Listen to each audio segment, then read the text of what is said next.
রাধে রাধে বন্ধুরা, শুভ সকাল সবাইকে। এদিকে দেখছি বাপ বেটিতে উঠে বসে আছে, আর আমি গেছিলাম আমাদের মন্দিরে পাটঝাঁট করতে, কারণ এই বৈশাখ মাসে আমাদের পালা পড়েছে।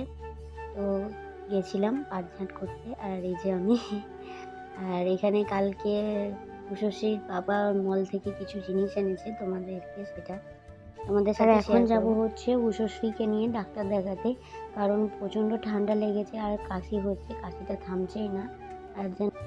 আর যাওয়ার আগে বিছানাটা গুছিয়ে নিলাম। উষশ্রী পাপাই বিছানা গুছোয়, আমি বিছানা গুছোই না, তেনার মানে বিছানা গুছানো পছন্দ হয় না। আর ভিডিওটা কন্টিনিউ করা হয়নি এসে, আর চলে এলাম একবারে বিকেলবেলায় ফল নিয়ে। বাবা বৈকালি দিয়েছে, তো সেই ফল নিয়েই বসে পড়েছি খেতে। আর এই জানলাতে দাঁড়িয়ে দাঁড়িয়ে যে খেতে আমার কি ভালো লাগে সেটা বলে বোঝানো যাবে না। তো তারপর উষশ্রীকে নিয়ে চলে এলাম ছাদে একটু বেরু করতে।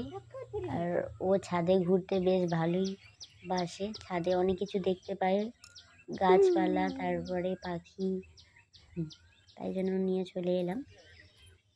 তো আজকের ভিডিওটা কিন্তু এই পর্যন্তই। কেমন লাগলো অবশ্যই কমেন্ট করে জানাবেন। আর যদি ভালো লাগে লাইক, কমেন্ট, শেয়ার আর সাবস্ক্রাইব করে দেবেন। টাটা।